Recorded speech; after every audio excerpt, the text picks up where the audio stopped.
कहानी का शीर्षक है काकी का टिफिन। पड़ोस में नई आई विभा सामने वाले घर की 80 वर्षीय चंदा काकी को देखकर बहुत खुश होती थी। जब भी काकी से बात होती, काकी से हमेशा कुछ न कुछ सीख मिल ही जाती थी। काकी अकेले रहती थी, ऐसा नहीं कि उनका कोई नहीं था, भरा पूरा घर परिवार था, पर अलग अलग रहता था। काकी का एक बेटा विदेश में, दूसरा उसी घर में अपने परिवार के साथ ऊपर के पोर्शन में रहता। विभा को अपनी छत के एक कोने से दिखाई देता रहता कि काकी का पोता काकी के लिए खाने का टिफिन नीचे लेकर जाया करता। विभा को यह देखकर अच्छा लगता कि चलो, काकी के खाने पीने का ध्यान बेटा अलग रहकर भी करता है। काकी मस्त अंदाज में हमेशा विभा को कहती, मुझे खाने पीने का बहुत शौक है, जो मन करता है कहकर बनवा लेती हूँ। विभा काकी से आते जाते खूब बातें करती। काकी भी कभी उसके पास आकर बैठ जाया करती। विभा के दिमाग में काकी की बातें घूमती रहती। विभा का मन काकी के लिए करुणा से भरा रहता।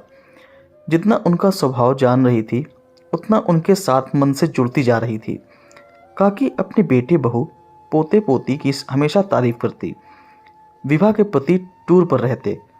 2 छोटे बच्चों के साथ विभा उनकी पढ़ाई लिखाई में व्यस्त रहती, पर बीच बीच में काकी की जिंदगी पर नज़र डालने का लोभ संवरण छोड़ न पाती।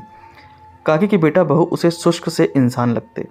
कभी उन्हें काकी के साथ कहीं आते जाते हंसते बोलते नहीं देखा था, पर काकी थी कि इतने शौक से बताती कि आज टिफिन में क्या था, क्या चीज़ अच्छी बनी थी, क्या चीज़ बहुत दिनों बाद खाई। काकी जितना इमोशनल होकर बात करती, उतनी ही प्रैक्टिकल भी थी।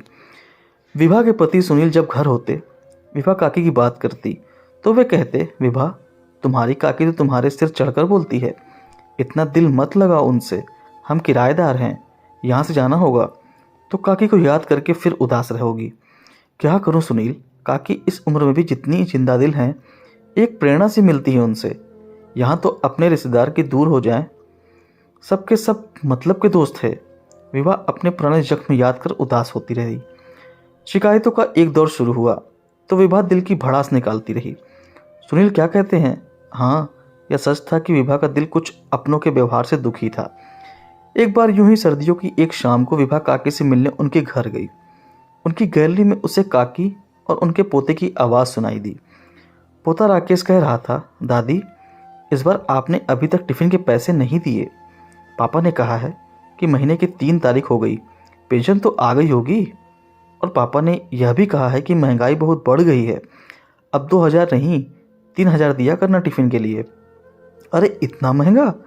इससे अच्छा तो मैं सामने वाली गली से टिफ़िन मंगवा लूँगी, मुझे सस्ता पड़ेगा।